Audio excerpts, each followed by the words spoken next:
Merhabalar, kanalıma hoş geldiniz sevgili dostlar. Bu videoda sizlerle beraber senfoni dirimi deniyor olacağız. Sevgili Craft Maxi TR'nin bana göndermiş olduğu bu 3 adet ayrı rengi bir projede nasıl birleştirebilirim diye düşündüm. Ve aklıma bunu yapabileceğim geldi. Umarım sizlerin de hoşuna gider.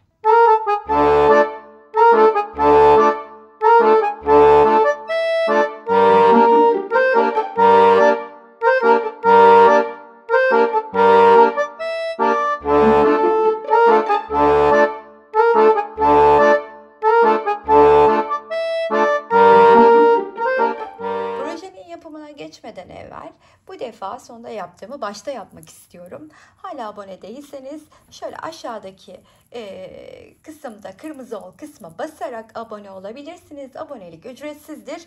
Desteğiniz benim için çok kıymetli. Yorum ve beğenileri esirgemezseniz de beni çok mutlu edersiniz. İpin içeriğinden biraz bahsetmek istiyorum. Senfoni Dream Yarn Art'ın oldukça kaliteli ve güzel bir ipi. %80 pamuk, %20 viskombi ip, 100 gramı da 250 metre. Tabii ki siz birbirine uyan renkleri, bu Senfoni Dream'in Senfoni tek renkleri de var. Onlarla alıp da birlikte kullanıp hani daha renk uyumuna uygun projeler üretebilir, çıkartabilirsiniz. Benim bu yaptığım benim için oldukça böyle yaz günü bikini mayo üstüne de giyebileceğim kullanışlı bir parça olacak. Öyleyse hep beraber yapımına geçebiliriz. Projeye başlamadan evvel bir de size renklerin kodlarını da vermek istedim. Belki hoşunuza gider.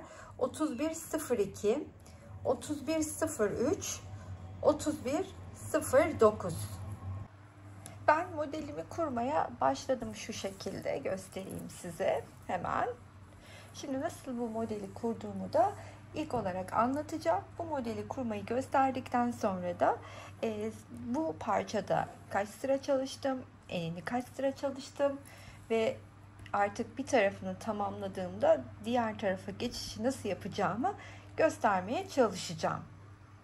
Aşağıda zincirsiz yine başlama tekniğini kullanıyorum tam olarak şu kısımda, size de göstermek isterim. Ve bu zincirsiz tekniği 118 tane ilmek ile başladım. Bu modelde 118 tane ilmek var alt kısmında. Benim yapmış olduğum 118 ilmeğin eni şöyle söyleyeyim hemen, 50 santim. Bakınız şöyle gösteriyorum yeniden. Böyle 49-50 diyebiliriz. Santim gibi geldi. 36-38 bedene kadar uygun olacağını öngörüyorum. Finalinde çok daha net size beden bilgisi vermiş olacağım. Siz bu 118'i, benim vermiş olduğum 118'i daha büyük bedene göre uyarlamak istiyorsanız şayet +4, daha küçük bedene uyarlamak istiyorsanız da -4 ilmekle başlayacaksınız. Ben şimdi ufak bir modellemede göstermek istiyorum size. Bunun için de hemen şöyle 14 tane zincir ilmek başlayarak zemini nasıl kurduğumu göstereyim. Yani şu başlangıcı kurmayı gösteriyorum. Şöyle ipimden şöyle bir uzun, tabi bu büyük parçada epey burayı uzun bırakmanız gerekiyor. Ben 14 tane ilmek için hazırlayacağımdan şöyle bıraktım, yeterli. Sizin buradaki kısmınız çokça uzun olmalı. Daha sonra şunu şöyle bir etrafında çevirdim. İlk ilmeğimi oluşturdum bu şekilde. Bunu saymıyorum tabii ki, örmeye başladıktan sonra sayacağım. Üstüne şöyle attığımda 1, tekrar üstüne atıyorum, 2, 3, 4, 5, 6, 7, 8, 9, 10, 11, 12, 13 ve 10, pardon, yanlış şöyle attım. 14'ü yapıyoruz şimdi ve 14 taneyi yaptıktan sonra hemen şöyle bir zincirimi çekip geri döndürüyorum. Zincir çekip döndüğüm hemen bu ilmeğin dibine tam olarak buraya batıyorum. Buradan bir tane ilmeğimi çıkartıyorum. Çıkarttıktan sonra bir sık iğne örüyorum. Daha sonra örmüş olduğum sık iğnenin şu solda kalan kısmına batıp yine ilmek çıkartıyorum. Bir kere daha sık iğne örüyorum. Yine aynı noktaya sol tarafta kalan ilmeğe batıp ilmek çıkartıp bir sık iğne daha örüyorum. Yine aynı noktaya batıyorum. İlmek çıkartıyorum. Bir sık iğne daha. 5. kez bunu tekrarlayalım. 5. kez de aynısını yaptıktan sonra hemen tığımın üstüne 3 kere ipimi doluyorum. 3 kere doladığım ipimi hemen yandaki oluşan ilmeğe, ki bakın ilmeklerin hep düzgün örmeye, şu V'lerini yukarıya baktırmaya dikkat edelim. Yandaki boşluğa batıyorum ve 1, 2, 3 ve 4. 3 kere doladığım ilmeği 4 kere de çıkıyorum. Yani dörtlü trabzan örmüş oluyorum. Arada 2 zincirim var. Tekrardan tığımın üstüne ipi 3 kere doluyorum. 1, 2, alttaki 2 ilmeği atlayıp üçüncünün içine batıp 1, 2, 3 ve 4. 4 kere de çıkıyorum. 3 kere doluyorum. Hemen yanındakine batıp 1, 2, 3, 4 kere de çıkıyorum. 2 zincir, 3 kere dola, 2 ilmek atla, üçüncüye bat. Aynı mantıkla bu sıranın sonuna kadar ilerleyelim. Diğer parçada dediğim gibi bu altta 14 tane yaptığımı 118 tane yapıp aynı işlemi uyguladım. Daha büyük bedenler 118'i 122, 126, 130 gibi hep artı 4 ya da eksi 4 ile sayımızı değiştirmeleri gerekiyor.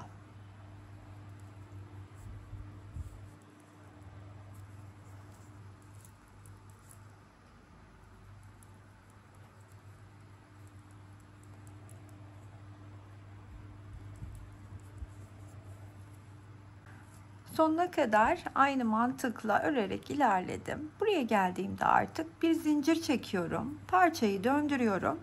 Kaydırma tekniğini uygulamaya başlayacağız. Zincir çekip döndüğümde uzun trabzanımın şuradaki içine, boşluğuna batıp kaydırarak tığımdaki ilmekten de ilmeği çıkartıyorum. Hemen yandakine geçiyorum. Aynı şekilde kaydırmaya devam ediyorum.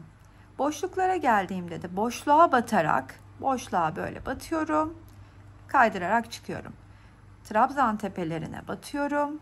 Yine böyle bakınız, kaydırarak devam ediyorum. Boşlukta herhangi bir ilmeğin içine değil, boşluğa batıyorum. Trabzanların da tepelerine. Sıramın sonuna kadar bu şekilde bu sırada devam ediyorum.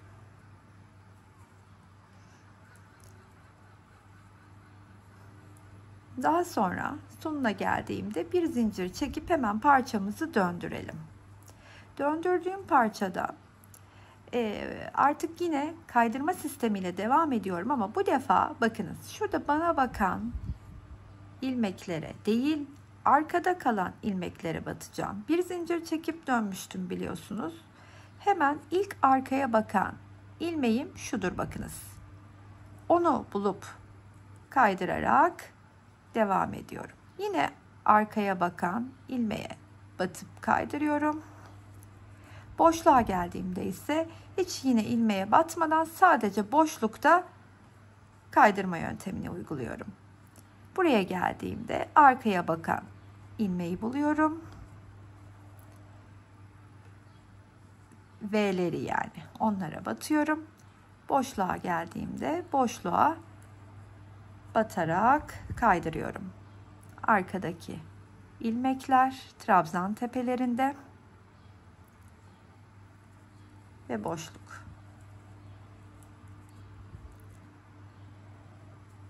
Tekrardan trabzanın tepesindeyim ve hemen arkadaki ilmeklerimi buluyorum. Burada da aynen, sonuncuda da. Daha sonra bir zincir çekip döndürüyorum. Burada da tepelerde oluşan V'leri bulup öreceğim. Yani trabzan tepelerindeki V'lere. İlk V, bakınız şurada hemen. Bir zincir çekip dönmüştüm. Hemen onun içine batıp ilmeğimi çıkartıp bir sık iğne. Daha sonra sık iğnemin solunda kalana batıp bir sık iğne daha. Yine solunda batana batıp bir sık iğne daha. 5 kere bu işlemi yapalım. 5 kere uyguladıktan sonra tığımın üstüne 3 tane ilmeğimi dolayıp hemen yanından, bakınız şurada, hemen tepedeki V'yi gene şöyle yanda duranı bulup batıyorum ve 1 2 3 4 kere de çıktığım trabzanımı ördüm. Diğer trabzanların tepesine geçerken 2 tane zincirim var. 3 kere doladım. Buraya geldim. Geldiğimde hemen buradaki V'yi buluyorum, batıyorum. 1 2 3 4. Hemen yanındakine de aynı şekilde 1 2 3 ve 4. 2 zincir. 3 kere doladım. Geldim. Battığım noktalar hep belli. 3 kere doladım. Battım. 2 zincir. 3 dola. Artık son trabzanlarımızı örüyoruz. Hemen arkada bakın, buradakini buldum. 1 2 3 4. 3 kere doladım. Şimdi buradakini de şöyle, sonlarda bir tık daha zor olabilir bulmak. 1 2 3 ve 4. Bir zincir çekip döndüm. Ve kaydırma sırasındayım. Hemen yine ilk trabzanın içinden battım. İkincinin içinden battım. Boşlukta kaydırıyorum ilmeklerimi. Trabzan tepeleri.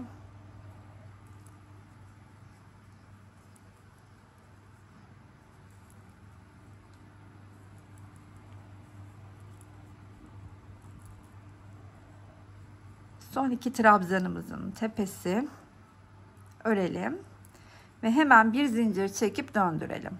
Döndürdükten sonra da battığımız trabzanlar aynı biraz evvel gösterdiğim gibi arka yüzüne bakanları buluyorum. Hemen onların da içinden birer tane kaydırmaya başlıyorum. Daha sonra boşlukta 2 tane arka yüzünü batıp 2 tane boşluğa geldim.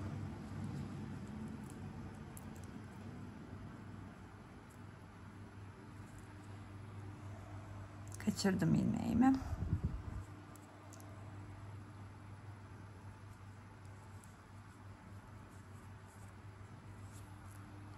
Sonuncuyu da örerken hemen şöyle içinden kaydırdım.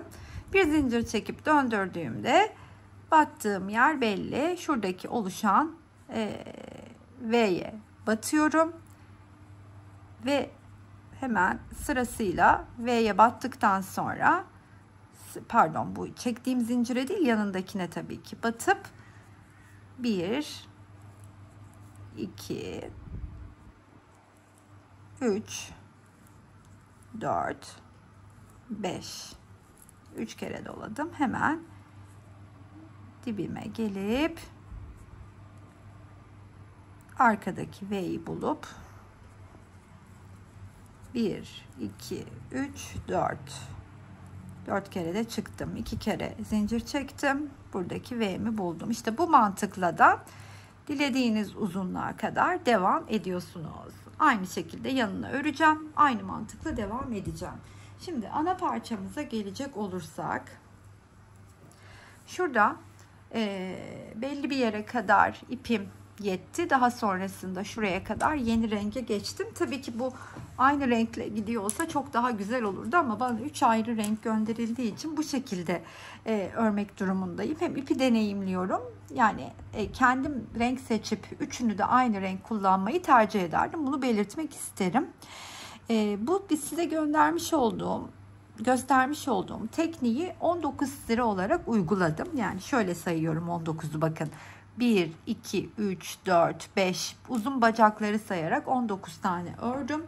Bunu 19 tane ördüğümde oluşan ölçümüz, şuradan şöyle ölçeyim bir saniye. Yine 49-50 diyebilirim uzunluğu. Uzunluğunu da dilediğiniz kadar sıra örerek arttırabilirsiniz. Ben buraya geldiğimde, yani 19 sırayı ördüğümde, yani 19. aslında trabzan sıramı örüyorum. Bakın oradayım. Şimdi buradan itibaren yaka için ayrım yapacağım ve arkaya geçerken bu parçayı kesip arkayı örmeyeceğim. Buradan devam edeceğim. Nasıl mı yapacağız? Şimdi son 19. trabzan sıramı ördükten sonra yaka için belli bir boşluk ayarlayacağım. Bunu da böyle 30 santim, 29-30 santim, belki 30 çok olabilir mi? Şöyle üstüme yeri ayarlayıp üstüme deneyip size kesin ölçüyü şimdi birazdan hemen söylüyorum. 30 civarı diye düşünüyorum.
Hmm. 30 santim olarak burayı ayarladım. İki ilmek belirleyicinin arasını. Yani ne yaptım? 2, 4, 6, 7 tane grubu bir tarafa. Burada da aynı şekilde 2, 4, 6, 7 tane grubu da diğer tarafa ayırmış oldum. Bu demek oluyor ki şimdi ben bu sırayı örmeye başladığımda buraya kadar geleceğim. Artık yaka için ayrım yapacağım. Daha sonra buradan birleşip buradan örmeye devam edeceğim. Hemen aynı size göstermiş olduğum tekniği uyguluyorum. Hani trabzanları ördükten sonra üzerine ne yapıyordum? Bir zincir çekip döndürüp kaydırmayı yapıyordum. İlmeğin trabzanların tepesine, boşlukların içine, şöyle trabzanların tepesine, boşlukların içine batarak kaydırmayı yapalım. Ta ki yeri ayırdığım kısma kadar. Ayırdığım yere kadar bakın aynı tekniği, kaydırma tekniğini uygulayarak geldim. Şimdi buradan buraya kadar yaka kısmını oluşturacağım için altta olan ilmekleri saymaya başlıyorum. Yani kaç ilmek var ona göre nasıl mesela diyeceksiniz. Burada en son battım ya, 2 zincir benim için 2 ilmek demek yani.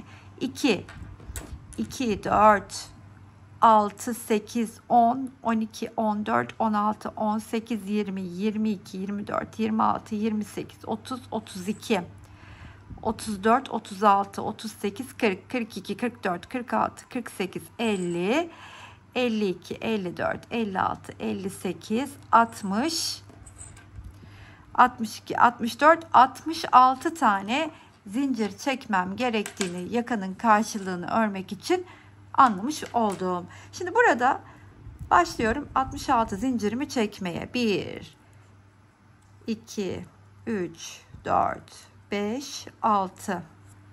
66 tane zincirimi çektikten sonra burada hemen ilmek belirleyici ile ayırdığım tepeye batacağım. Bu arada bunu da çıkartayım artık. Örerken daha rahat hareket ederim.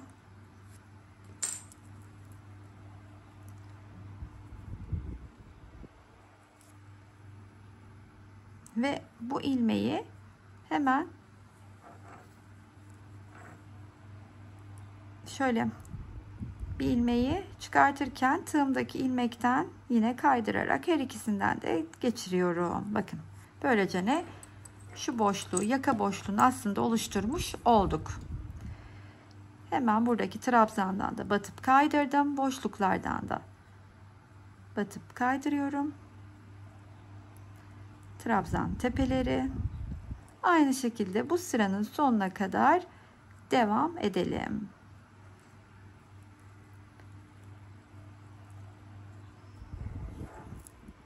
Sonuna kadar geldiğimde bir zinciri çekip döndürüyorum. Yine arkaya batan ilmeklerin içinden ilmeğimi geçiriyorum. Boşluğa geldiğimde de hemen boşluktan yine kaydırarak ilmeklerimi çıkartıyorum. Yine burada da aynı şekilde arkaya batan ilmeklerden geçiriyorum. Kaydırarak boşluktan bunu örmüş olduğumuz zincire kadar, yani ilmek belirleyici ile ayırdığımız yere kadar devam edelim.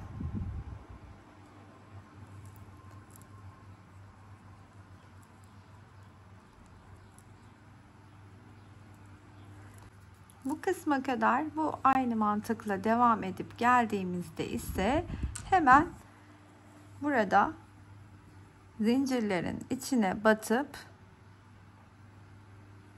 kaydırmamızı yapıyoruz. Şöyle ikisine birden batmaya çalışıyorum. Tığ biraz tabii kalın olduğu için bir tık zincirde zorlanmak mümkün. Ama hiçbir zinciri atlamadan her birinin içine kaydırarak ilmeğimizi bu şekilde çıkartalım.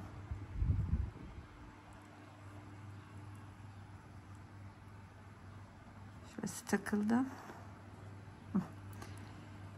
Sonuna kadar zincirin kaydırarak devam edeceğim.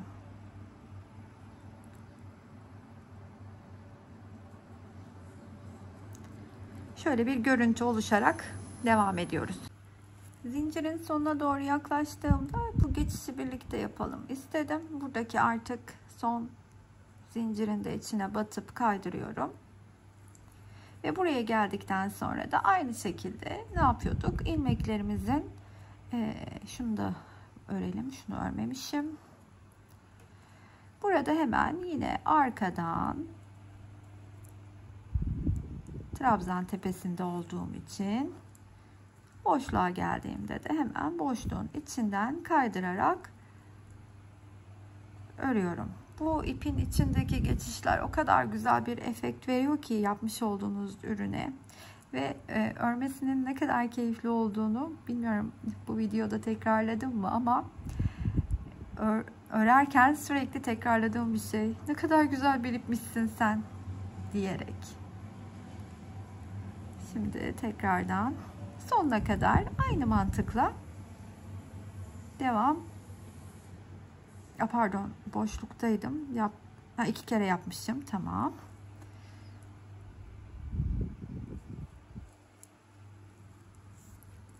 Sonuna kadar geldim. Yine bir zincir çektim. Döndürdüm. Ne yapıyorduk hemen? Buradaki bu ilmeğimizi bakın. Döndürdüm. Şu ilmeğimizin içine batıp ilmeğimi çıkartıyordum. 5 kere bunu tekrarlıyoruz. 2 3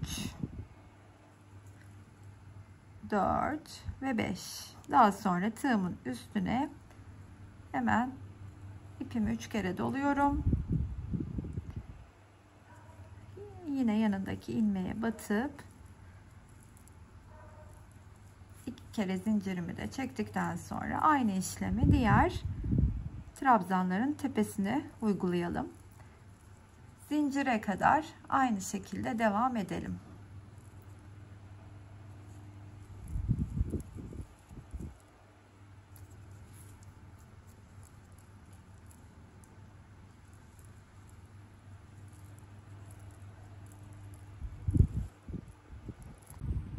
Tane grubumu tamamlayıp geldiğimde artık zincir üstünü örmem gereken yerdeyim. 2 tane zincirimi çekip tığımın üzerine ipi 3 kere doluyorum. Hemen alttan 2 tane 2 tane trabzanımı zinciri sayacağım. Bakın. 1 2 üçüncüm burası. Üçüncüyü bulup arkasındaki ilmeğe batıp İlk trabzanımı öreceğim uzun. Sonra yine 3 kere dolayacağım. Bu defa yine hemen bakın dibindeki şu V'yi bulup batacağım. Bir tık burada zorlanabilirsiniz. Çünkü zincir üstünü ördüğümüz ve tığımız kalın olduğu için bir tık zorlanabiliriz. Burada da ince tığ kullanarak da geçişi de yapabiliriz. Ben şimdi deniyorum. Hemen çıkartabilecek miyim diye oradan. Evet, çıkardım. 1 2 3 4 2 zincir çekiyorum. Yine 3 kere doladım. Yine sayıyorum, bakın 1 2 atladım. Tekrardan buradaki üçüncüye geldim. 1 2 bir saniye. Burada ilmeği kaçırdım. Viskon kısımları biraz kaygan oluyor. Ondan ötürü de üçüncüyü bulamadık. Durun şimdi. Tekrar 3 kere doladım. Tekrar aynı ilmeğimin içine battım. 1 2 3 ve 4'te çıktım. 3 kere doladım. Hemen yanında yine bakın arkada bakan ilmeği buldum. 1 2 3 4. O arkada batana şu görüntüyü, şu kabarıklığı kaybetmemek için bulup batıyorum. Şimdi yine bakın 1 2'yi saydım. Üçüncüye battım. İşte ilmeğin üzerinde de, zincirin üzerinde de aynı bu şekilde ilerliyorum. Bundan sonra mantığımız hep aynı. Diğer tarafı, yani bu zincirden önceyi 19 sıra olarak örmüştüm. Bunu da 19 sıra olarak tamamlayıp diğer işlemlerimize geçeceğiz. Şimdi ama şu zinciri birlikte bitirip diğer tarafa da geçişi göstereyim. Zincirin artık üstünü örmeyi tamamladığımızda buradaki grupla buradaki boşlukta kalan grubun, yani burada 16 tane vardı. Bende karşısında da 16 tane oldu ve eşitlendi. Şimdi burada zincirdeki son 2 tane dörtlü trabzanımı da ördükten sonra 2 zincir çekiyorum. Alttan yine 2 taneyi atlayıp bakın bunun üstüne denk gelen hemen 2 tane dörtlü trabzanımı örüyorum. Ve böylelikle normal kısma geçtim. Yani zincirli kısmın örümünü tamamlamış oldum. Aynı mantıkla da devam edelim. 2 zincir. Buraya geldiğimde de trabzanların üstünde arkada kalan ilmeklere batıp dörtlü trabzanlarımı örüyorum. Sıranın sonuna kadar.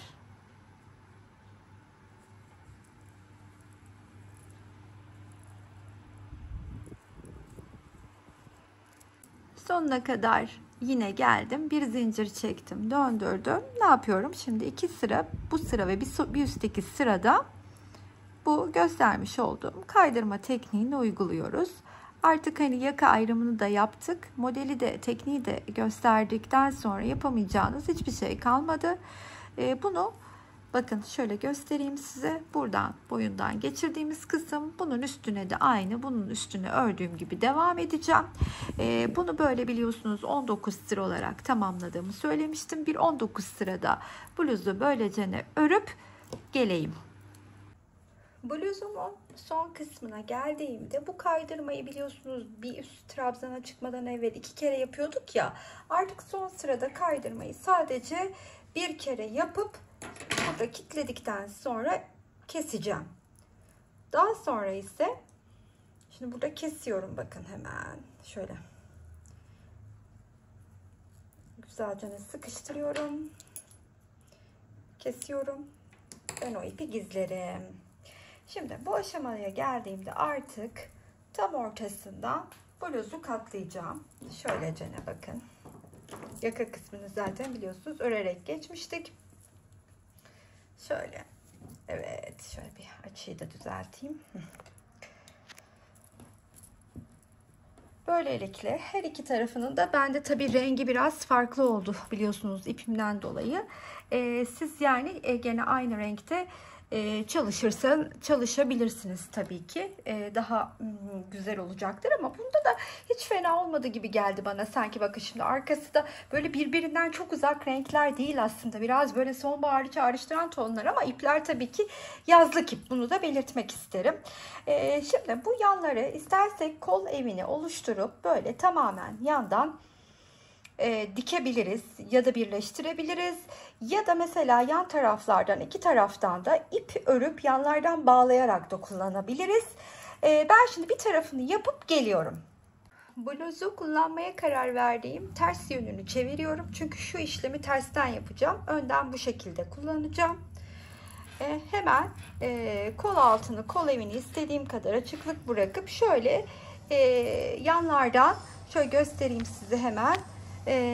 Birleştirmeyi karar verdiğim bölge, üstte kol evini bıraktım, altta etek uzunluğunu bıraktım. Şu kısımdan da birleştirerek kenara tutturmuş olacağım. Hemen bu ilmek belirleyicilerimi koyduğum yerden karşılıklı iki parçayı şöyle sık iğneler ile birleştirmeye başlıyorum. İlk olarak ilmeğimi çıkardım. Şöyle yaklaşalım biraz daha. Şuraya geldim. Burada bakın büyük trabzanların arasındaki boşluklara karşılıklı batıyorum. Her bir boşluğun içine 5 tane sık iğne örelim.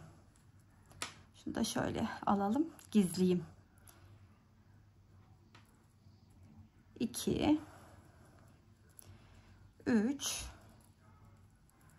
4 5. Diğer boşluğa geçerken burada kesiştikleri noktaya batıyorum. Arkada da aynı noktaya batıp burada da bir sık iğne örüyorum.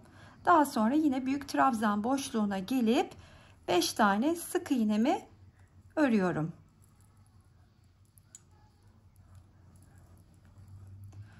3 4 ve 5. Sonrasında yine bu ortadaki noktalara batıyorum. Trabzanların kesiştiği ve son boşluğa 5 tane öreceğim. 1 2 3 4 ve 5. Daha sonra şöyle güzelce sıkıştırıp kesiyorum.